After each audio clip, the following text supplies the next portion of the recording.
Добра вечер, почитувани гледачи. 1 декември 2025 започнува дневникот на КТВ. Од денеска камерите поставени на улиците ќе снимаат сообраќајни прекршоци. Од Министерството за внатрешни работи велат дека почнува пробниот период на проектот Безбеден град, кој ќе трае 1 месец, а од 1 јануари 2026 ќе започне и казнувањето. Согласно одредбите на Законот за безбедност на сообраќајот на патиштата, меѓу другото, Министерството за внатрешни работи врши контрола над возачите и другите учесници во сообраќајот на патиштата. Контролата ја врши преку непосредно забележување со употреба на соодветни технички средства и направи и со последните измени од законот, прекршоци ќе се документираат и со технички средства и уреди за снимање. Сторителите на прекршоци, кои ќе бидат документирани преку системот Безбеден град, ќе бидат санкционирани согласно одредба која ја регулира најголемата дозволена брзина на движење на возилата, односно нема да има толеранција без разлика дали се документира прекршок во населено место или пак надвор од населено место. Во почетниот период ќе се евидентираат сообраќајните прекршоци како управување на возило со брзина поголема од дозволената, минување на црвено светло, изминат рок на важност на сообраќајна дозвола и непрописно паркирани возила, а во следната фаза од проектот планирано е проширување на видот на сообраќајните прекршоци, што ќе ги регистрира електронскиот систем. За прекршоците кои ќе бидат документирани преку системот Безбеден град на собственикот на возилото со кое е констатиран веќе сообраќајен прекршок, Министерството за внатрешни работи му доставува SMS порака на мобилен телефон и на електронска адреса, податоци кои собственикот на возилото ги дал при регистрација на истото, со линк за преземање на записник за сторен сообраќајен прекршок со прекршочен платен налог. Доколку сторителот ја прифаќа одговорноста за сторениот сообраќајен прекршок во рок од 8 дена од денот на приемот на записникот за сторен сообраќајен прекршок со прекршочен платен налог, ќе плати половина од изречената глоба. Ако истекол рокот од 8 дена за да плати половина од изречената глоба, ќе може да го плати целиот износ на изречената глоба најдосна во рок од 8 дена по истекот на рокот за плаќање на половина од изречената глоба, а пред постапката за извршување. Кога ќе заврши со плаќање на изречената глоба, во одадените рокови се плаќаат трошоци на целокупната постапка. Странец како и државјанин на Република Северна Македонија кој што со заминувањето заради престој во странство би можел да го одбегне плаќањето на глобата, е должен веднаш, а најдоцна во рок од 8 дена од денот на приемот на записникот за сторен сообраќајен прекршок со прекршочен платен налог да ја плати изречената глоба. Ако сторителот не ја платил глобата, Министерството за внатрешни работи ќе ја достави до органот надлежен за присилна наплата. За прекршок за кој покрај глобата е предвидена и санкција забрана за управување со моторно возило, и ако сторителот ја платил глобата во предвидените рокови и за прекршок престанок за важење на возачка дозвола, Министерството за внатрешни работи ќе поднесе барање за поведување на прекршочна постапка до надлежен суд. Глобите ќе може да се платат електронски преку линк кој сторителот на прекршокот ќе го добие со известувањето. Во овие случаи потребно е во уплатница автоматски да биде внесен бројот на записникот за сторен сообраќајен прекршок со прекршочен платен налог и износот на глобата изречена во денари. Во овие случаи Министерството за внатрешни работи веднаш електронски добива известување дека глобата е платена. Инаку, Министерството за внатрешни работи ве известува дека од 1 декември 2025 година започна пробниот период, каде сторителите добиваат известување за сторениот сообраќајен прекршок. На 29 ноември годинава во 18 часот и 20 минути во ОВР Кавадарци е задржан на Ј 32 години од Кавадарци, кој во 14:25 часот е лишен од слобода на подрачје на СВР Битола, а бил баран по централен распис од ОВРК Вадарци поради основи на сомнение за сторени кривични дела, загрозување на сигурноста, казниво по член 144, демнење по член 144а и ширење на расистички и ксенофобичен материјал по пат на компјутерски систем по член 394г од Кривичниот законник, за што му се поднесени кривични пријави. Тој е изведен пред судија на претходна постапка во Основен суд Кавадарци, кој му изрече мерка притвор во траење од 30 дена, пошто бил спроведен во казнено-поправната установа Затвор Гевгелија за издржување на мерката притвор, информира денеска од СВР Велес. Јавното предпријатие Комуналец Кавадарци во соработка со Мој општинар продолжува со акција за чистење на повеќе локации низ градот. Со помош на механизација и екипи на терен се отстрануваат помали, новонастанати депонии и поголеми количини комунален отпад. Целта е одржување на почиста и поуредна урбана средина и превенирање на идно создавање на диви депонии, велат од локалната самоуправа.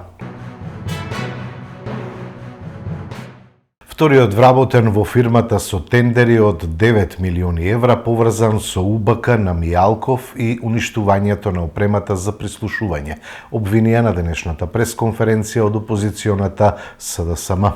Продолжуваме со разоткривање на криминалните тендерски шеми на власта на Мицкоски.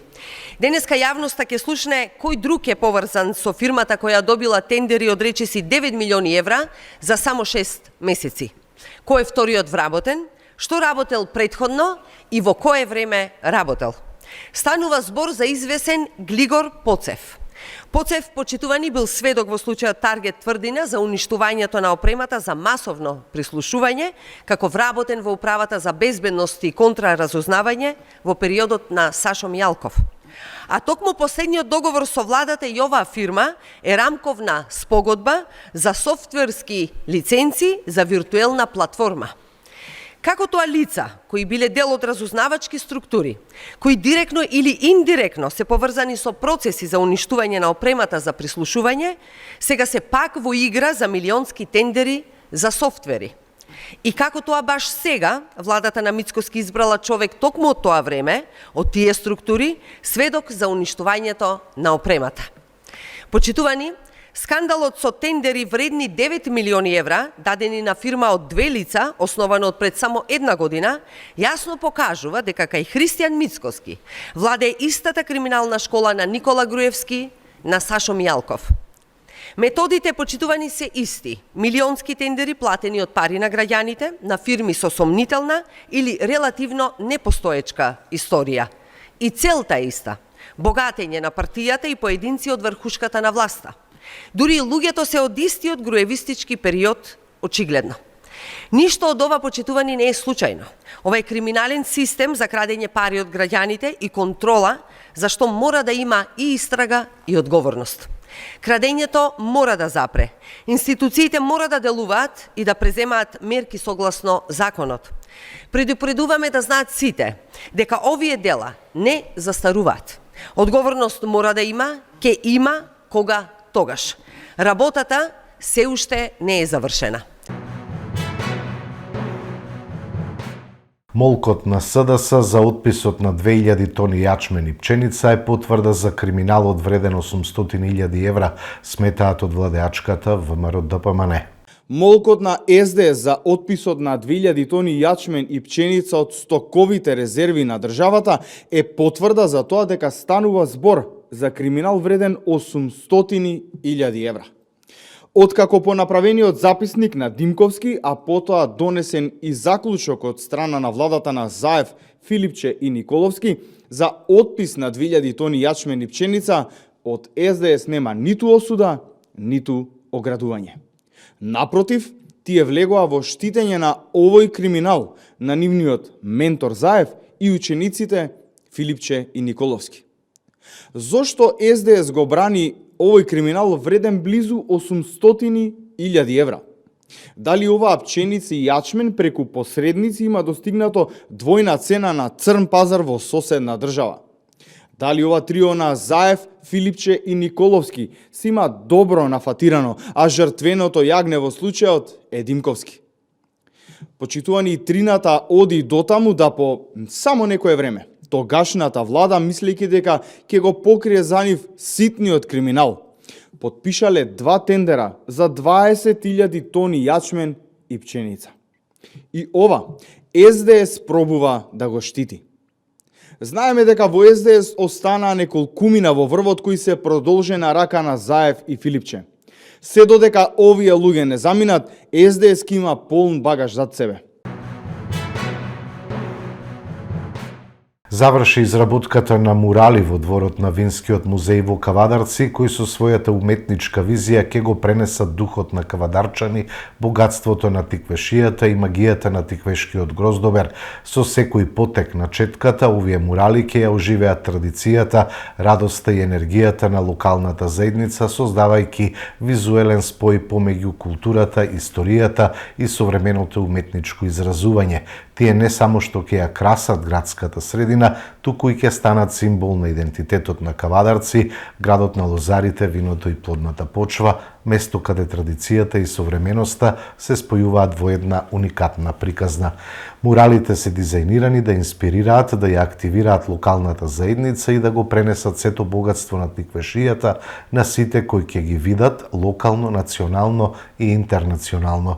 Секоја фигура, боја и мотив се внимателно избрани за да ја раскажат приказната на грозието, лозијата и празникот на плодот, но и за да ја одразат гордоста и страјноста и енергијата на луѓето од тиквешкиот регион.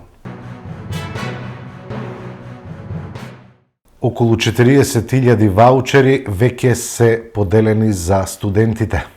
До вчерашниот ден, според моите податоци, нешто помалку од 40.000 ваучери се веќе издадени и покажува во последните 5-6 дни имаме намалување на бројот на издадени ваучери, што покажува дека најголемиот дел од заинтересираните студенти на кои што им беше приоритет да извадат ваучер, веќе го имаат направено тоа. Остануваат уште 15.000 нераспределени ваучери. Очекувам дека до крајот на проектот, до крајот на јавниот повик, 20 декември, најголемиот дел од студентите веќе ќе ги извадат сопствените ваучери. Она што ме радува е дека околу 21.000 студенти веќе си подигнале електронски уреди со тие ваучери, што значи нешто повеќе од половина од ваучерите се веќе искористени и очекувам дека во рокот кој што е утврден до 1 јануари 2026 сите што биле заинтересирани подигнале ваучер ќе можат да го реализираат. Има метеж сега и во продавниците, има голема побарувачка, тоа беше и целта на проектот, така што мислам дека е сосема успешен. Може би панкот во Кавадарци е мртов, но рокот не се предава. Музеј галерија Кавадарци продолжува да ја оживува и да ја негува локалната рок сцена. По трите одлични концерти на Бадасал и по промоцијата на новиот видеоматеријал со кавадаречки бендови во продукција на Ванини, градот тргнува уште еден чекор напред. Ова недела се одржа промоција на енциклопедијата Рокен бит на Михајло Грбевски Мишко, настан кој ветува да ја зачува музичката историја и да ја поттикне идната генерација рокери во Кавадарци. Денеска имаме чест да присуствуваме на промоцијата на книгата Рокен бит на нашиот Михајло. Човекот е наш другар, музеј галерија Кавадарци, пријател. Книгата е содржана со повеќе интервјуа од наши, но и странски реномирани рок бендови. Едно парче што вреде човек да го има, едно парче за историјата, едно парче за едно, јас ќе речам, минуто, може би, општество на многу мал број на луѓе што останавме со оваа култура, односно може да речеме рок култура, но и рок движење. За жал, сведоци сме на се поголем број на настани кои што ни доаѓаат од северот, но и од истокот, каде што имаме некоја сосема друга култура и некој сосем друг правец на музика. Кавадарци беше едно од култните места каде што можеме да кажеме дека од секој четврток до недела имавме места каде што имаш рок свирки. За жал сето тоа изумре. Мислам дека Музеј галерија Кавадарци е една од институциите која се уште се труди да ја задржиме оваа култура. Книгата Рокен бит представува еден збир на моето долгогодишно новинарско работење. Значи, јас со 18 години работев како новинар, но стрикно како новинар кој што пишуваше за рок музика и сите други алтернативни и андерграунд правци. Значи, не се задржувавме само исклучиво на рок музиката. Тука има нешто и од електронската музика, има нешто и джез, има и хип-хоп, кое што сите тие спаѓаат во еден алтернативен или андерграунд манир на музиката. Во ова се вклучени само интервјуа, и тоа со македонски музичари, и тоа и од постарата, но и од помладата генерација. Музичари од бившиве простори од поранешна Југославија, да речам, и имаме и 10-15 интервјуа со големи вистински музички звезди од цел свет. Значи, кои што биле и се уште и ден денеска важат за некои предводници на една нова генерација музички правци, на нова генерација музичари кои што го трасирале патот на некој начин на ова подневие. Значи, во книгата се содржани вкупно 48 или 49 интервјуа и се поделени во 4 делови. Значи, само ќе напомнам неколку. Тука се Дейвид Ковердейл, Јан Гилан, двајцата пејача на Deep Purple, подлос на едниот на Whitesnake, нели? Тука е Џони Ротен, пејачот и предводникот на Sex Pistols, значи бенд кој што направи една од најголемите музички револуции во историјата, после Beatles, али тие се во една друга класа. Значи, тука се уште и групи од типот на ZZ Top, мислам со нивните членови интервјуа, така што таа музичка генерација која што ги предводеше своите идеи, успеа да стигнат некои да стигнат и во Скопје, и јас да успеам да направам интервју. Во Дневникот продолжуваме со информации од спортот. Втора победа во серија за Тиквеш без примен гол. Кавадарчани славеа на гостувањето кај Брера во Струмица со убедливи 0-4. 15-тото коло во првата македонска фудбалска лига донесе интересни дуели, но одлуката за есенскиот шампион сепак ќе падне во последното коло за овој период од сезоната. Во дербито на 15-тото коло во Кратово, Силекс беше непријатно изненаден од разиграниот Арсими и загуби со 1-3. Во Битола, Пелистер и Македонија Ѓорче Петров ги поделија бодовите играјки 1-1. Струга ја оправда фаворитската улога и го декласираше Башкими со 6-0. А Вардар немаше милост против Шкупи и на крај победи со 6-1. Во Струмица, Тиквеше забележа втората победа во серија без примен гол и славеше убедливо против Брера со 0-4. Колото завршува денеска со средбата во која Шкендија како апсолутен фаворит ќе го пречека Работнички. Фудбалските второлигаши требаше да ги одиграат средбите од 15-тото коло, последно за оваа фудбалска есен, но се одигра само 3 средби заради лошите временски услови и катастрофалните второлигашки терени. Шкендија од Дарачиново стана есенски шампион откако ја победи Саса со 2-0. Победа во Прилеп загуби од Штипска Брегалница со 0-4, а Беласица со 3-1 ја совлада Преспа. Средбите Кожух Варда Неготино, Големо Конјари Тетекс, Слога Виница Охрид, Детонит Скопје и Осогово Новаци, според последните информации, ќе се играат напролет. Третолигашките терени очигледно пак се во многу подобра состојба од второлигашките, бидејќи во групата Југ се одиграат средбите од редовното 12-то коло. Росоман како фаворит на домашен терен го совлада Влазними Јуниор со 3-0. Венец во ова коло беше слободен, а Дреново повторно доживеа убедлив пораз на гостувањето кај Млекар со 7-0. Превалец со 3-0 го совлада Башкими, а Ултрас од гостувањето во Крушево се врати со цел плен, откако со 2:5 го совлада Питогули. Борец лесно со 1:5 славеше на гостувањето кај Младост во Кривогаштани, додека Бучин со 4:1 го доби дуелот со Тополка. ГРК Тиквеш се зацврсти на петата позиција на табелата. Кавадарчани очекувано, лесно и убедливо ја совладаа Струга со 32-25. 14-тото коло во машката ракометна Суперлига донесе неколку мощни, интересни дуели. Во едниот од двата дерби дуела, Охрид на домашен терен загуби од Скопски Вардар со 26-28. Радовиш би рекле очекувано загуби од тимот на Пролет со 23-30. Еврофарм Пелистер 2 ја потврди добрата форма и го совлада Куманово со 30-28. Иако се очекуваше апсолутно неизвестен надпревар помеѓу Прилеп и Бутел, до тоа не дојде, бидејќи прилепчани неочекувано лесно и убедливо го совлада Бутел со 30-20. Во второто големо дерби во Битола, Еврофарм Пелистер неочекувано киксна во дуелот со Алкалид и одигра само 26-26. Битолчани промашија седмерец во последните секунди за победа. Во Кавадарци Тиквеш очекувано, лесно и убедливо ја совлада Струга со 32-25.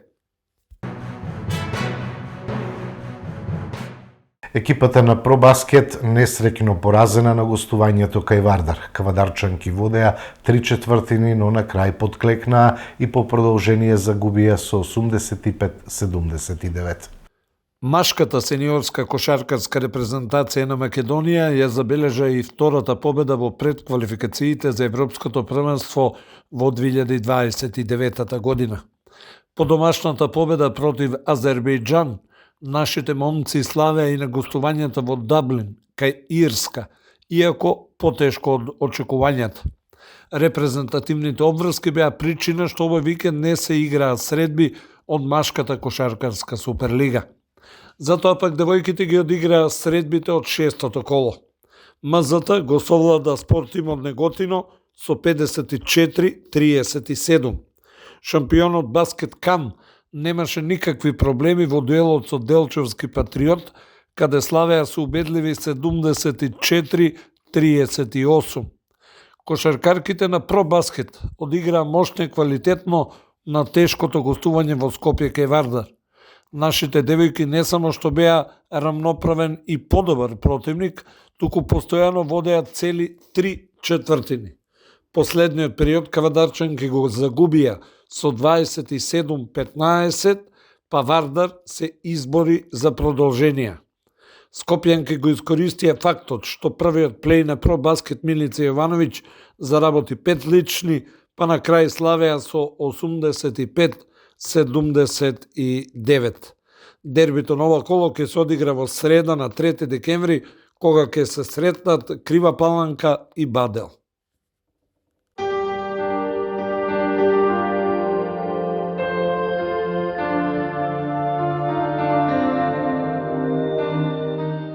Времето утре, предпладне ќе биде променливо облачно, по одделни котлини ќе има појава на слаба магла, а под влијание на серија од воздушни влажни бранови од утре во вечерните часови следува период на претежно облачно време со повремени локални врнежи од дожд, кои ќе бидат пообилни во западните и јужните делови.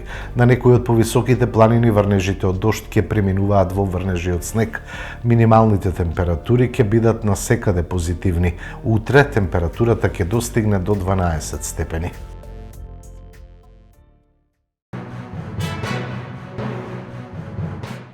Ги следевте содржините во Дневникот. Благодарам за довербата и вниманието. Имајте убава вечер.